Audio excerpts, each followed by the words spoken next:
All right, so shortly after that, we get a more formalized initiation for Sean. He gets the aforementioned outfit or uniform. He gets his head shaved by one of the cute girls in the gang. Whose And name we find out later is LOL. yeah, LOL. LOL, Larry. Sorry. That's a reference to Curb Your Enthusiasm. It's a really funny episode. I think you may have seen that one. But anyway, um, yeah. So and the mom, surprisingly, or like kind of thankfully, from probably the viewer's perspective, is okay with him being in this gang because she realizes that her son was getting picked on a lot, and he's obviously like in better spirits now under their wing. But she's very upset about the hair. Well, that's a charming scene when she takes him to the, what is it, a cafe where they're hanging out. Mm-hmm. And we think, at least I thought, she was gonna, go off on them, right? But actually she's quite sweet. She's chill. And everyone is. I mean, she expressed, she's like, don't you think you should have told me before you shaved his head? And they're very apologetic and respectful. I didn't know.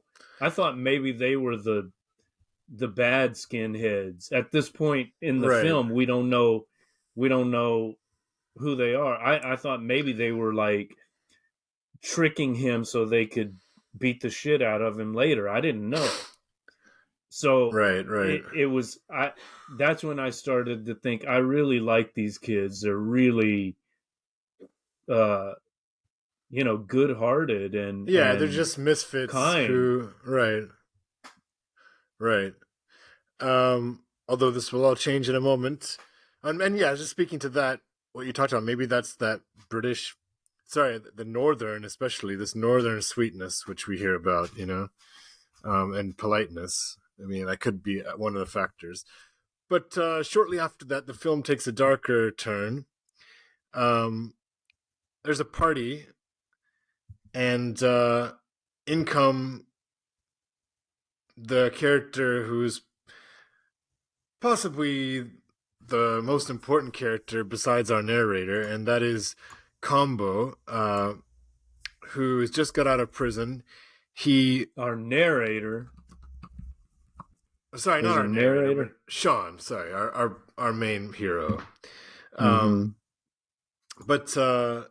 Combo makes a very dramatic appearance because he initially, I think his buddy comes with a knife, right? And like trolls them, pretends to be there to break up the party, and they're all shitting themselves. And then Combo appears and says, "No, it's my friend. Like we're just here to have fun." And then, as you mentioned, Woody reminds everybody that he's indebted to Combo for not, for taking the hit for him.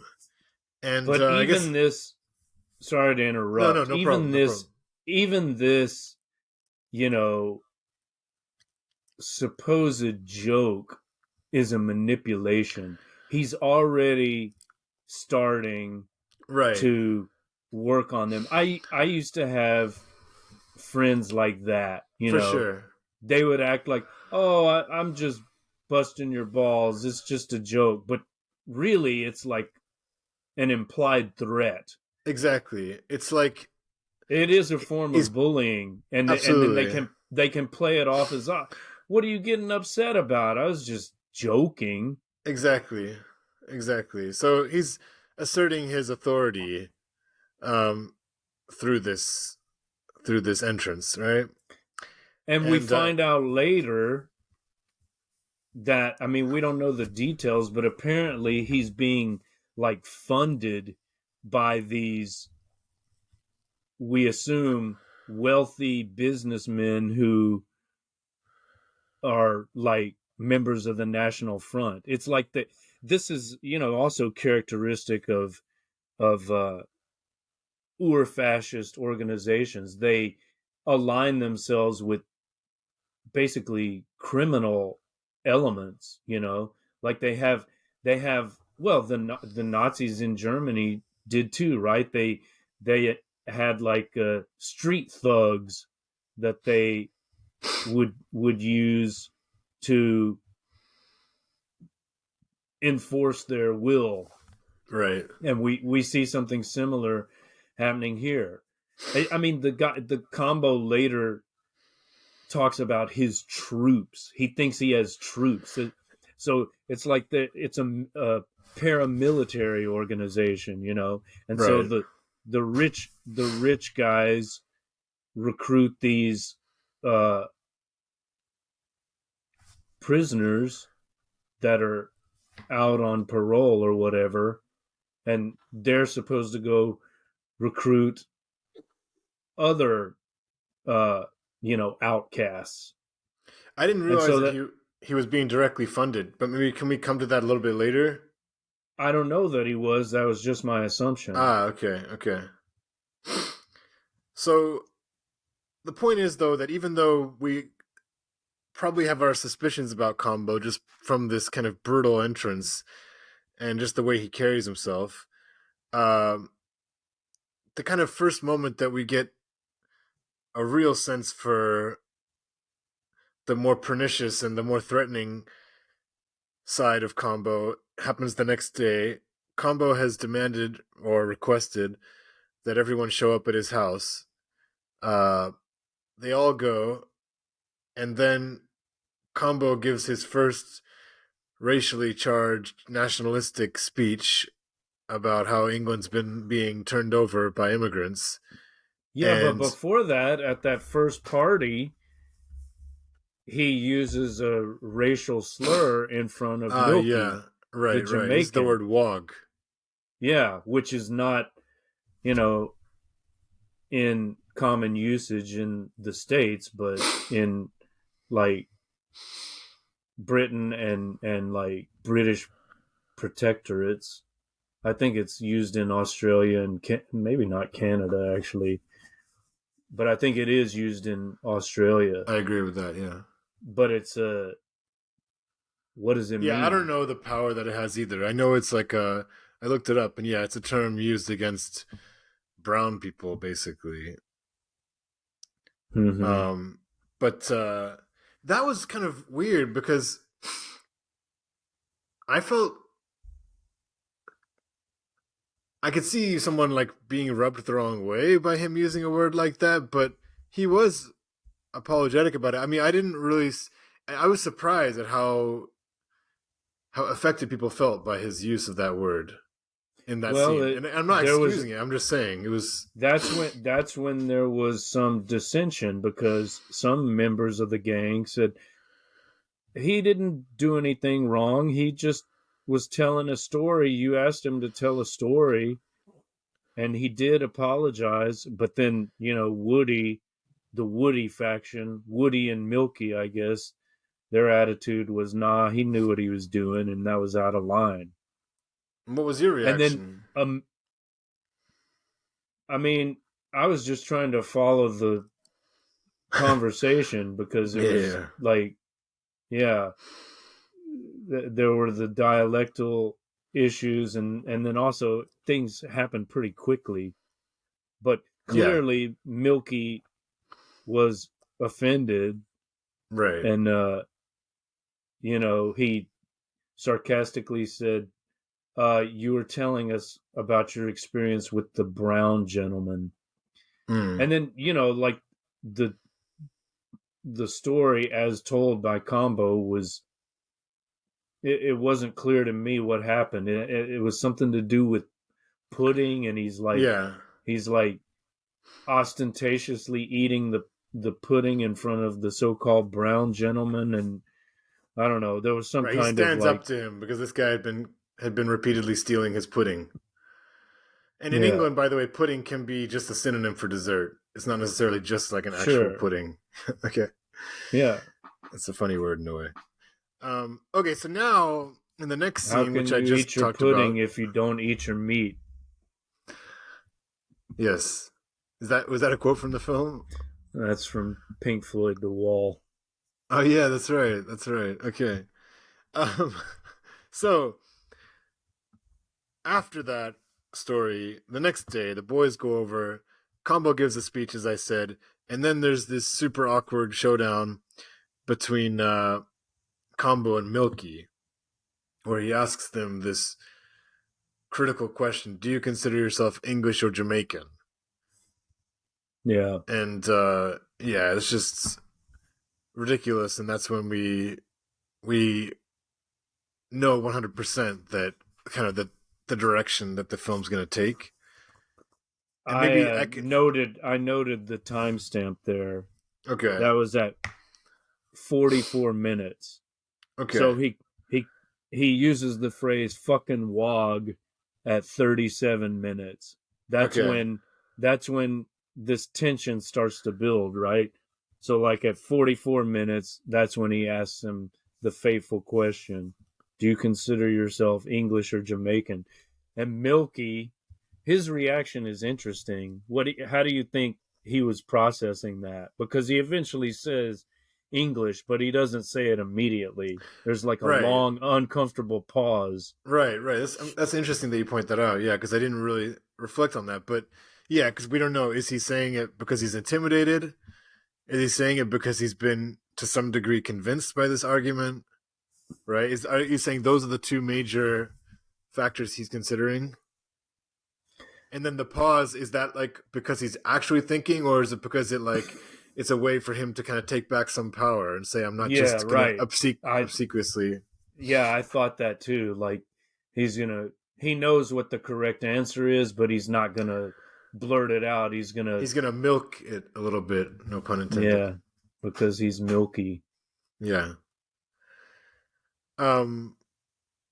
So beyond that, what do you think it is? Do you think it's mainly just an answer to appease, or do you think he? Yeah, I mean, it's like it's not worth it. I'm not gonna take a stand for. I mean, what? I am English. I'm not fucking. He was probably born in England. He wasn't born in Jamaica. I'm guessing. He's like second or third generation. Of course, he's English, and he sees the. I think he sees the absurdity of the question. He's just like, "Fuck this! I'm not playing this game." I mean, that maybe would have been a better answer. He should have just stood up and said, "Fuck that! I'm not answering your bullshit question. Fuck you." And I forgot to preface this by the very manipulative way that Combo starts the speech. Do you remember? He's like, well, yes, he blames Woody for not standing up for Milky. Right. So he really does this huge like performative apology, right? In a way, but a kind of like bullying apology. Yeah, of course. I mean, he's a master manipulator. He manipulates Sean in the same way, you know. Like he was improvising. He didn't expect, you know, remember he starts by saying the Falkland War was bullshit and Thatcher's lying, but then when he sees the reaction and Sean lashes out, he can flip it and say, "Oh, your father, he paid the ultimate price. I'm on his side. I just hate, you know, all the manipulative politicians." But the crazy thing is, you know, Thatcher and Thatcherism is aligned with that kind of white nationalist shit, you know. Well, that's very interesting. I don't know. You know, I think that's not so. That I would say it's more like mainstream Thatcher's. If we wanted to compare it to America, yeah, and you're nodding your head. So, yeah, it's like a mainstream Republican figure. Yeah, who's no friend to the white working class, and I don't think that even the white nationalists in America, they're not fans of someone like George Bush. Maybe they flirt with Trump a little bit, but they catch on that this guy is not, you know, a friend of the working man. Because again, we want to give Combo some credit, right, for some of the arguments. We want to Well, give him credit his for his observations on the Falkland War, as I said, I basically agree with. But those people with their military or paramilitary background, in the end, they fall in line, right? Like they vote for the rightmost candidate and they bully or cajole others to do the same. I mean, those people, who are those people going to support in the Bush era, right? well, The they might, Republican. yeah, They may despise them personally or say they're weak, or but they're still going to support them. yeah. Okay, so now I want to say two things.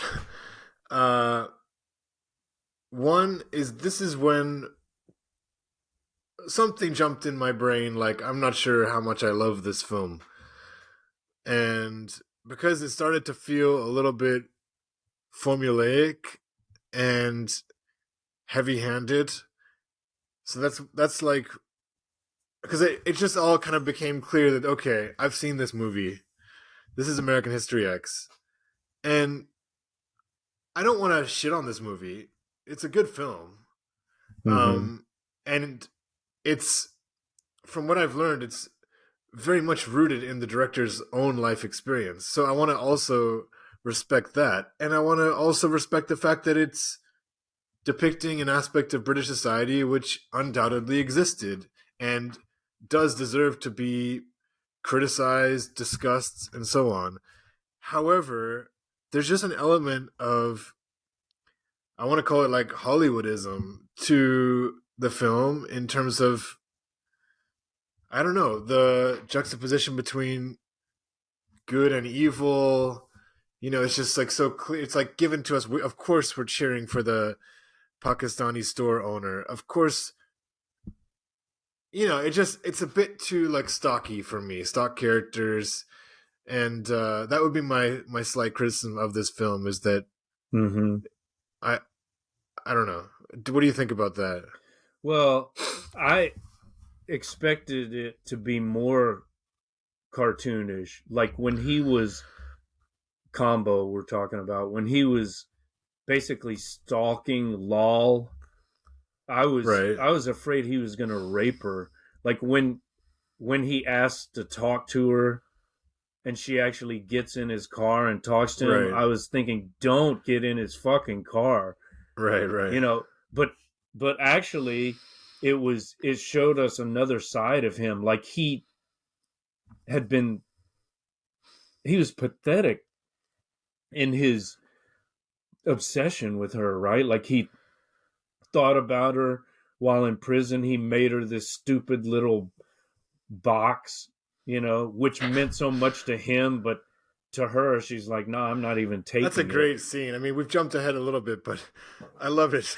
He says, "This is the best. That was the best night of my life," and she quickly counters, "But that was the worst night of my life." Exactly. So She that says, "I was was." I pretty mean, it epic. was to him, it was like romantic and I don't know, almost spiritual. To her, it was Yeah, like a drunken, you know, mishap. regret.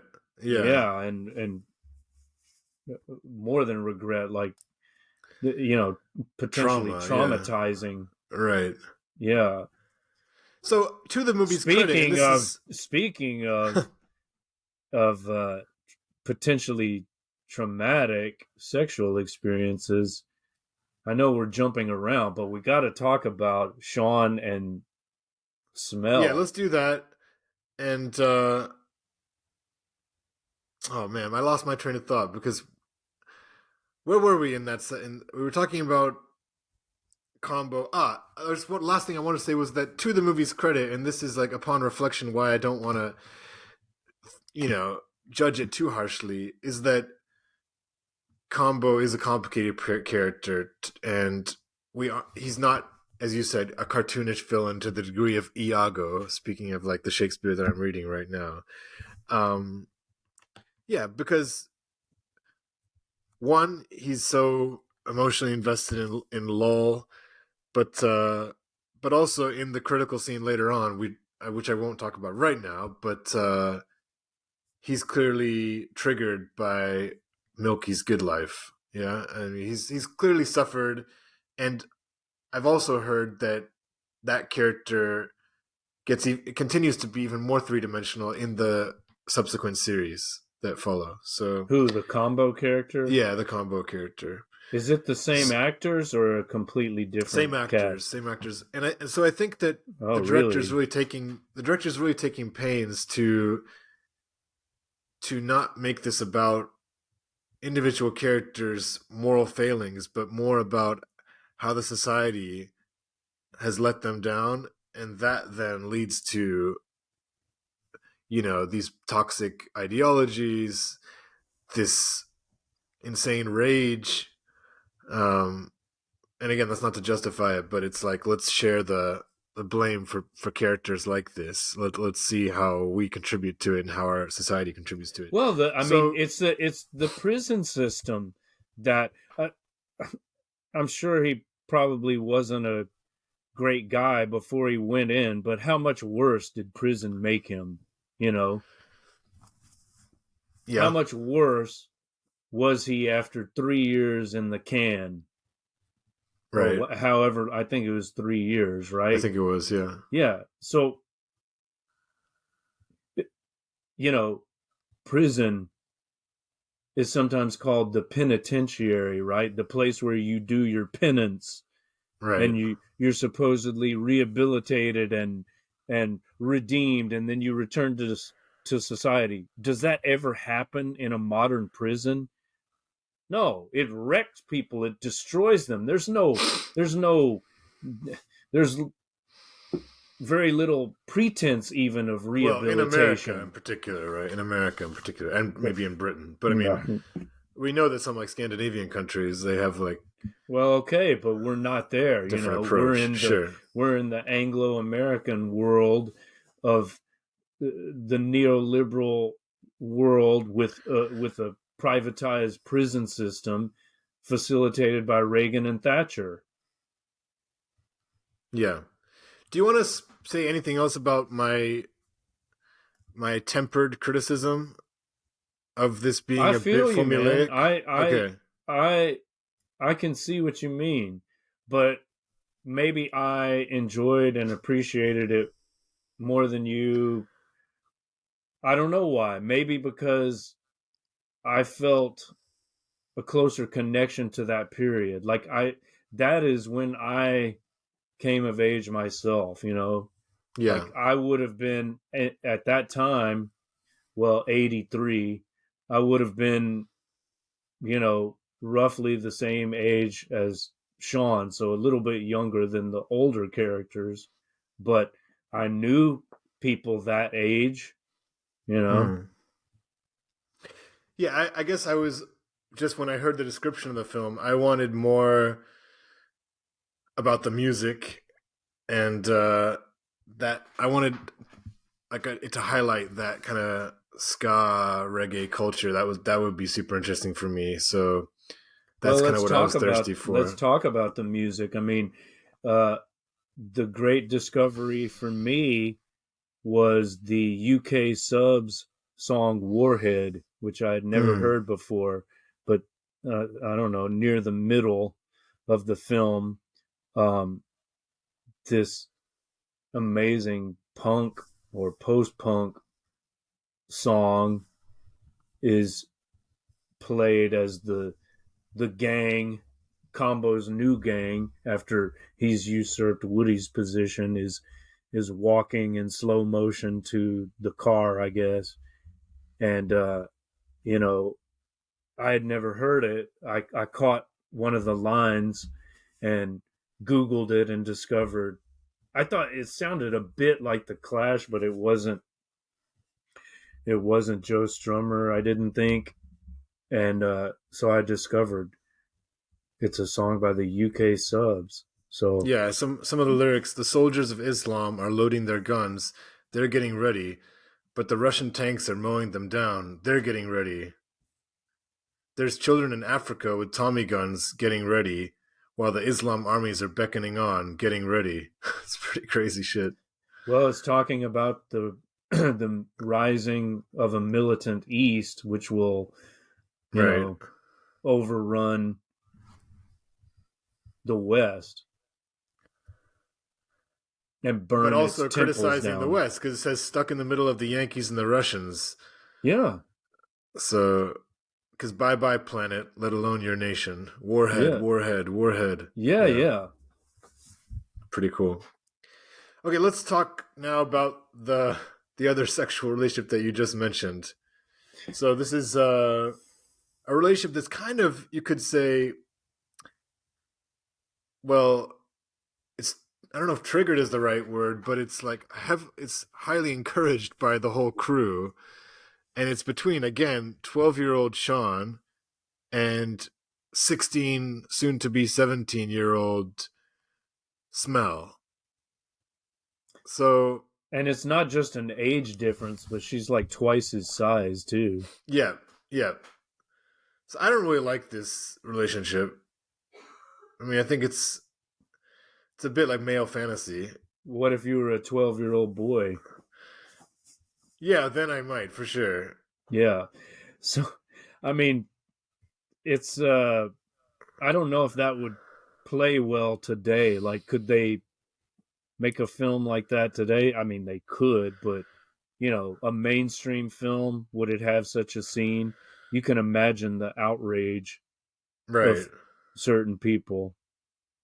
She's grooming him. But I mean, I definitely laughed my ass off. That the man is like creating, that the male director is like feeding this the male fantasy of like, you can get this. Well, sure. Yeah, that's probably the form the outrage would take. But I mean, that's probably the most hilarious line of the film. Do you want to suck my tits? Yeah. And she tells him, you look like you're 4, but you kiss like you're 40. Yeah. You're so sensitive and passionate. And he tells her that he's, I mean, their conversation is adorable in a way, it's so, it actually does seem innocent, and they genuinely like each other, it seems. But again, is it believable that she's going to be interested in him? At first I thought, she was making fun of him, but it seemed like she genuinely liked him. Okay, you're saying that's implausible. It's a little implausible and it's a little cringy, but whatever. I can sympathize with that, but at the same time, I thought it was cute. I mean, I knew there were boys my age that had experiences with older girls. Yeah. I did not like with that kind of age gap. Of course, I wanted to, and I envied those boys who did, but I had some flirtatious older female cousins, Yeah, again, I just think it's a little bit patronizing to her, in my opinion, because like that she would be interested in that, and also I just think she kind of comes off a little, I mean, very ditzy, to some extent. Well, I'm sorry, some people are ditzy, so in that sense, and so I'm not like making a very strong judgment, but I don't know if it's like, I don't know if that was really written that well for me, that particular. I mean, as I'm thinking about it now, I had I mean, how girls mature faster than boys. That's like the stereotype. So I had a girlfriend that was probably more mature than I was when I was basically this age. She was my age and in my grade, but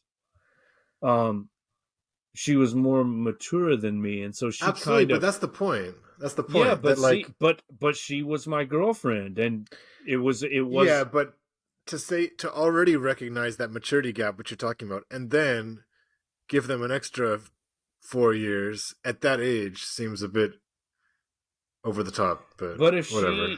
she's a member of this outcast group, and he is too, then the maybe like the pool of relationship candidates is smaller, maybe, and so she liked him, and so why not? Okay. I think you could make that argument, but at the same time, I can understand your feeling of cringe. Yeah. Mark, we're gonna have to do another pause. I'm sorry. Well, then we'll do like a final round, okay? I'm just like, I drank a lot of water and tea, and I want to enjoy the last part of the episode, not be stressed. All right.